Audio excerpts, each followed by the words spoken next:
RTP. Nuestro primer invitado, cuando son las 11:10 de la mañana, tenemos el gusto de contar aquí en cabina con Gonzalo Javier Albán Molestín. Él es consejero del Consejo de Participación Ciudadana e ingeniero en gestión empresarial, política, gestión pública. Pueden seguirlo también en sus redes sociales. Y ahora vamos a comentar justamente, Gonzalo, buenos días y gracias. ¿Cómo está, América? Muchas gracias por la invitación. María Fernanda también, un gran saludo y a la audiencia de RTP que lo siguen esta mañana. Se pide una nueva revisión del reglamento del concurso para fiscal general del Estado. Oriéntenos un poco, actualícenos en el tema, en qué estado se encuentra y qué podemos esperar la ciudadanía sobre este importantísimo concurso, una de las autoridades, si no es la más importante del país. Usted lo ha dicho muy claro, se trata de un importante concurso y quizá el que yo denominaría como el más importante de los últimos 6 años, que ha tenido el Consejo de Participación Ciudadana a su cargo. Por eso no podemos tampoco dejar que esto quede a la ligera y debemos establecer los correctivos necesarios frente al inicio de este proceso ya de la designación de una Fiscalía General del Estado, una nueva Fiscalía General del Estado.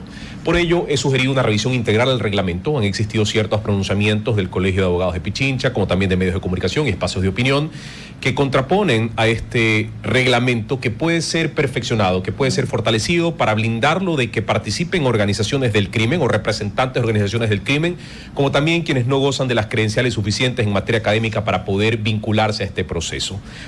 Estamos hablando de que el próximo fiscal debe ser la máxima autoridad, no solo como representante del cargo, sino la máxima en un sentido de honestidad, de probidad, de preparación. El país enfrenta una inseguridad terrible que todos los conocemos y lo vivimos a diario. Por ello, este cargo no puede quedar a la ligera. Gonzalo. ¿Cómo no? Lo interrumpo solo para esto. No, adelante. El primer, ese informe, al que usted se está refiriendo, fue votado, fue aceptado. ¿Cómo fue su postura en ese momento? El reglamento como tal fue aprobado en septiembre del 2024, fecha en la que yo no estaba todavía en el Consejo de Participación Ciudadana. Yo asumo funciones desde febrero del 2025, lo cual me lleva a la obligación moral y profesional de, si existe alguna observación sobre esto, hacerlo saber y discutirlo. Desde que usted llegó hasta este momento, ya había planteado usted la necesidad de revisión de este reglamento. ¿Por qué le pregunto? Porque hace 2 semanas o semana y media aproximadamente tuvimos aquí el presidente del Consejo de Participación, que ya nos daba incluso hasta tiempos para la elección del nuevo fiscal, entendiéndose que estaba todo consagrado, que el reglamento no necesitaba nada. Ahora, los tiempos no van a cambiarse en estas observaciones que nacen de esta revisión integral. ¿Qué es lo que pasa? Que las cosas no pueden hacerse a la ligera. A mí me gusta hacer las cosas bien.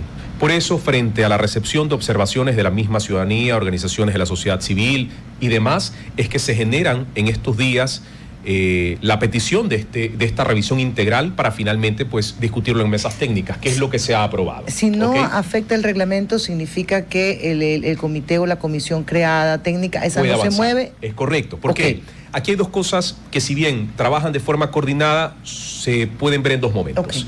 Primero, la conformación de la Comisión Ciudadana de Selección, que está avanzando, ya están los equipos técnicos reunidos con delegados de los consejeros, pero esta, una vez conformada, que tomará su tiempo, en donde se ha hablado de 30 días en un proceso expedito, pues una vez ya conformada por los delegados de las 5 funciones del Estado y representantes de la ciudadanía, ahí pasarán a implementar ya el reglamento de la Fiscalía General del Estado. Lo que nos permite al día de hoy corregir lo que puede corregirse, fortalecerlo y blindarlo de manera tal que no afecta el tiempo meta que tiene el Consejo, pero que tampoco deje de lado estas observaciones tan importantes para el país. Gonzalo, ¿cómo se asegura que los criterios de selección sean realmente transparentes y justos?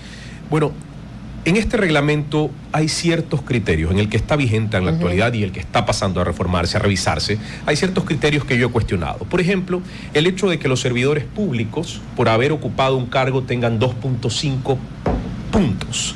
Como tal, por este criterio, ¿no? Y resulta que el profesor de Derecho Penal de una maestría de Derecho Penal tenga apenas, por ostentar esta docencia, apenas un puntaje del 0.5.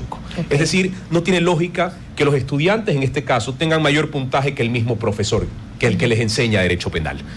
Esto como un punto. Adicionalmente a ello, el doctorado se valora de manera tal que no tiene mucha distancia con la valoración del especialista, del que logra una especialidad, que son 2 títulos en materia académica diferentes, pues. Una especialidad se logra en apenas 1 año, adicionalmente no tiene este grado de investigación o de docencia y demás, que sí tiene un doctorado, un grado de doctor. Entonces hay una diferencia de apenas 3 puntos que no marque esa diferencia, ¿no? El doctor debe tener una calificación mayor. Ahora, Gonzalo, usted al momento, y salvo que yo haya escuchado mal, me corrige por favor, decía que un poco esta revisión del reglamento va enfocada para impedir que el crimen organizado se filtre. Correcto. ¿Qué tiene que ver el crimen organizado con que le den 2.5, 3 puntos, si es más el PH o el especialista?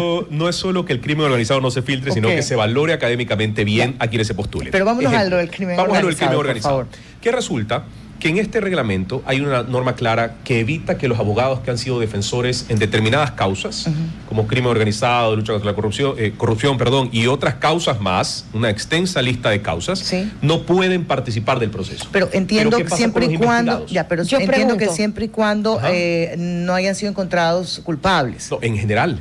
En general la defensa. ¿Y se postulan muchos? Bueno, pues vamos a ver en este ejercicio cuántos se postulan. Esa por favor me la debe, porque me da muchísima inquietud. Y como curiosidad seguramente que nos permitirá también corregir al momento de implementarlo, ¿no? Que observaremos ya la realidad de la implementación del reglamento.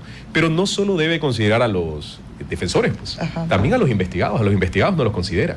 Los considera exclusivamente en casos de corrupción y crimen organizado, pero no para todas las otras causas a las que sí se refería. Y ahí no cabe hacer la diferencia, porque yo como abogado puedo defender, y a lo mejor esa persona sí está relacionada con un caso de narcotráfico, pero termina siendo inocente. Esto es un pronunciamiento que lo ha hecho el Colegio de Abogados de Pichincha, y que es importante discutirlo en las mesas técnicas, por supuesto que sí, porque la misma inquietud nace de sobre todo si sector tan interesado. Ahí nos viene otro problema.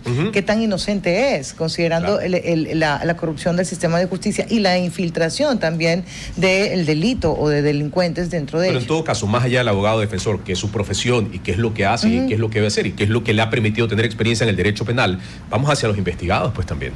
Entonces, esa es una forma de bloquear este tipo de participación que podría dar lugar a que el crimen organizado se cole en estas esferas. Y adicionalmente, la prueba oral para mí es algo que preocupa también, si es que queda la subjetividad. Debe existir una rúbrica clara en el sentido de que esta pueda ser evaluada con criterios como el uso de jurisprudencia al momento de intervenir, el grado de oralidad que puede tener el postulante, entre otros más. Entonces hay criterios que no quedarían a la subjetividad si es que se establecen desde un inicio con claridad. Quiere decir que si hoy este postulante tiene una buena oratoria, que significa captar, agradar, no necesariamente citar o darle fuerza a materia penal, los que están calificando pueden ser solo de oído, digamos, que le parezca que está muy bien. Por supuesto, y más bien debe hacerse conforme a un sentido técnico. Pero se puede poner parámetros. Nosotros cuando hacemos una evaluación de que qué tal como docentes que hemos sido, usted ha sido docente seguramente, ¿no? No. ¿Sí?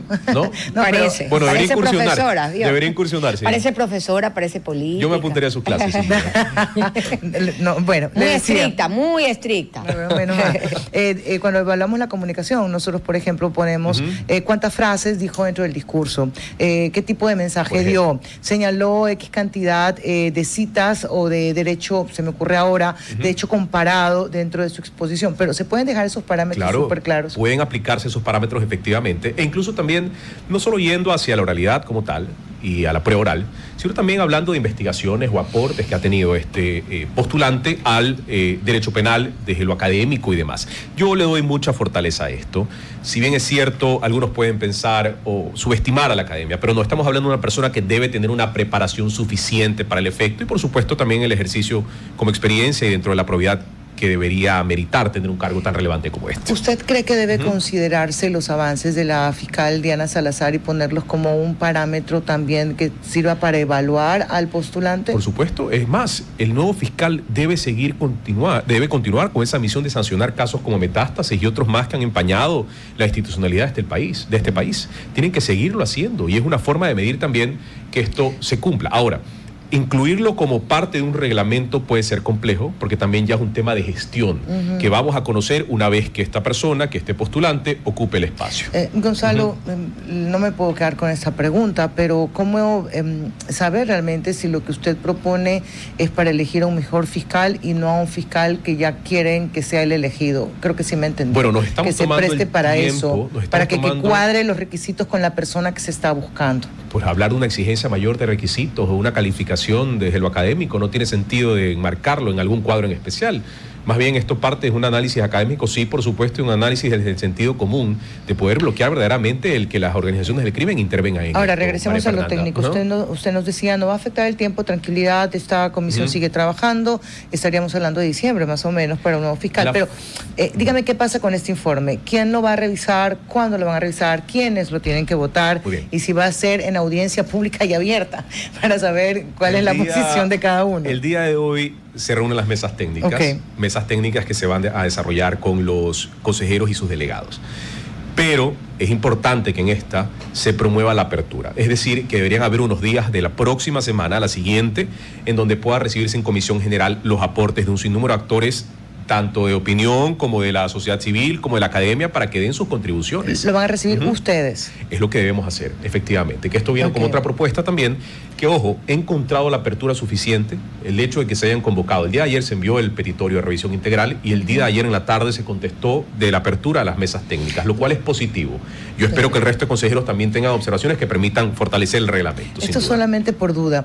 Cuando se investiga al postulante, ¿se lo investiga solamente a esa persona o esto le permite, como estamos hablando del fiscal general de la Nación, como estamos hablando de un país que tiene el 40% de los detenidos que están relacionados con narcotráfico? Cuando hablamos de narcotráfico dentro de las líneas de la policía y de las Fuerzas Armadas, debe o se puede, o lo han pensado, no sé si esto es un abuso, que solamente se revise al postulante y al mismo tiempo se revise a todo su círculo más cercano. Bueno, hay algo en este aspecto que prima en ello y es la revisión profunda del postulante. Pero no, me refiero a sus vinculados, por supuesto que sí. Cuentas, relaciones, defensas incluso. Se trata, y es lo que se exige, son los mismos requisitos que se deben presentar también para cuando uno está postulando para consejero de participación ciudadana, en donde hay un análisis de entorno de si estos tienen relación con alguna autoridad o algo por el estilo, en donde se pueda conocer dicha vinculación y también este factor que usted bien menciona, María Fernanda. Y algo más, sin quitarle a nadie el deseo y el derecho de postularse. Lo escuché, estas no son palabras, esto lo he escuchado yo de terceros,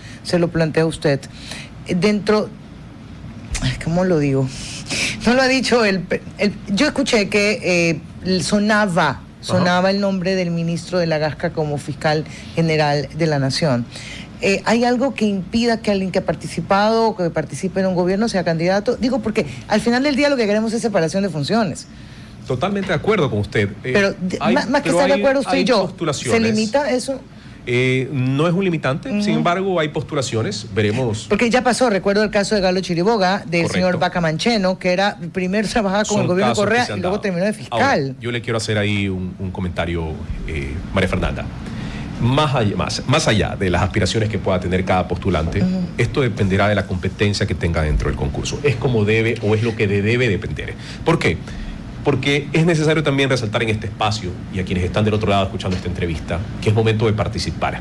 La única forma de que llegue el mejor cuadro a este espacio, a un cargo tan relevante como la Fiscalía General del Estado, es que participen los mejores. Y esto es una invitación no solo a decirles que estamos trabajando por hacer de este proceso algo impecable, sino también por darles esa confianza para que se postulen. Si no hay postulaciones que reúnan los requisitos y las credenciales, pues tendremos a cualquier fiscal general del Estado nombrado, siendo un cargo tan relevante. Entonces, es un deber de la ciudadanía y de los profesionales de mojarse el poncho, de ensuciarse las botas y de servir al país de donde estén. Yo insisto en lo mío. ¿Hay alguna forma de limitar que el candidato pertenezca a un gobierno o un exgobierno? Para no repetir figuras que ya vivimos, Galo Chiriboga ejemplo 1 y Vaca Mancheno ejemplo 2. Repito en este sentido, ¿no? Dependerá mucho de sus credenciales, postulación y demás. Es un proceso. No podemos dar por hecho tampoco que alguien que esté relacionado a un gobierno vaya a ser la autoridad definida. No lo podemos dar por certeza.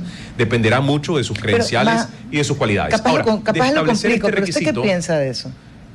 No me complica en lo absoluto. Más bien creo que es un proceso abierto en ese aspecto, ¿no? Donde veamos cuáles son las credenciales y los requisitos que cumple, ¿no? Sí es extraño que un exministro yo comparto con usted. Termine siendo luego el fiscal. Yo comparto con usted y puede haber observaciones de ese tipo en el proceso. Definitivamente. Exacto, y la figura del fiscal usted la presentó como una de las más importantes. Usted también, Gonzalo, la ratificó. Entonces yo sí digo, espérate, hay que mantener la independencia de funciones. Gonzalo, ¿cómo se planea también abordar, por ejemplo, las críticas o las inquietudes que puedan surgir de la ciudadanía? Usted ha dicho que van a haber mesas de trabajo con representantes de muchos de los gremios de la ciudadanía.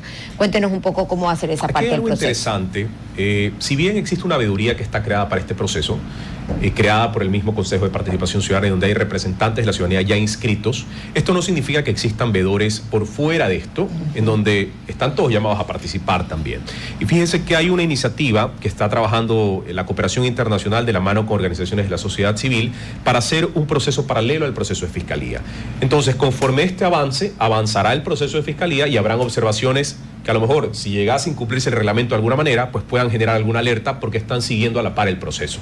Entonces, con ello, yo reconozco el participar de estas organizaciones, lo aplaudo y me parece bastante saludable que un proceso tan relevante como esto no solo tenga los ojos del Consejo sobre esto, sino los ojos de la ciudadanía y de la prensa como ustedes también que están pendientes. Ahora, estamos claros en la cantidad de autoridades que falta elegir.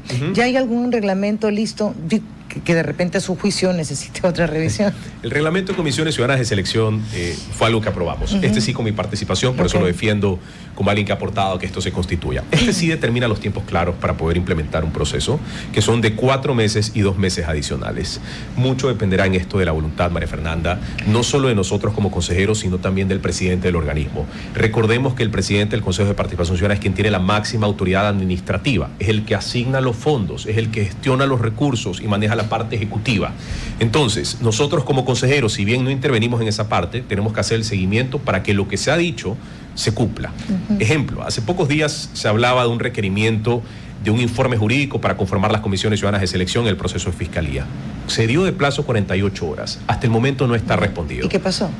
Tenemos que presionar. A mí me llama mucho la atención que esto no se haya cumplido. Hacemos el seguimiento, e incluso tengo la oportunidad de exponerlo en este momento, de la necesidad de que los plazos se cumplan. Es un tema de seguimiento a las áreas técnicas para que puedan cumplir con esto en la brevedad y para que no genere el día de mañana un problema para el mismo cuerpo colegiado, que es el que asigna el plazo para que se cumpla la tarea. Claro. Gonzalo, y para ir terminando un poco esta entrevista, este reglamento para la selección del fiscal fue ese al que hacían referencia que presentó el señor Verduga y que básicamente estaba ya para encajar en los perfiles que ellos querían que fuera el fiscal de la Nación. Hay algunas observaciones que en su momento se generaron por parte del entonces consejero, como la de eliminar la prueba oral. Eso fue una propuesta dada por él. Al día de hoy, la prueba oral se mantiene. ¿Por qué es tan importante la prueba oral desde mi punto de vista? Porque estamos hablando de alguien que va a litigar, que va a defender al Estado. Entonces, este tipo de observaciones se distancian plenamente de lo que en su momento había propuesto Verduga. Así que, como esta y otras observaciones más hay, lo que fortalece el reglamento y permite que pues sean los mejores los que lleguen a estos espacios. Eso es lo que pretendemos. Y esto en el plano personal, ¿qué siente cuando dice yo soy consejero de participación ciudadana, el poder que la mayoría quiere que desaparezca? Yo no puedo defender una institución que ha representado para el país más fracasos que resultados. O sea, no la puedo defender. Pero está en la onda de cambiarla. Pero más que cambiarla, hablo por mi gestión. Estoy tratando de que el salario que me paga la ciudadanía se devengue en cada acción que hago. Y sobre todo, que promueva esa transparencia y, por supuesto, que permita hacer llegar a los mejores espacios que tiene este país para poder representarlos de manera tal que logremos resultados. Que así sea, ¿no? Así sea. Gonzalo, con este final gracias. nos despedimos de Gonzalo Javier Albán Molestina, consejero de Participación Ciudadana. Hemos abordado el tema sobre la nueva revisión del reglamento que se pide para el concurso del nuevo fiscal de la Nación, como le decíamos al inicio, y él lo ha corroborado, una de las autoridades, por no decir la autoridad más importante del país. Nos vamos al corte comercial 11:29. RTP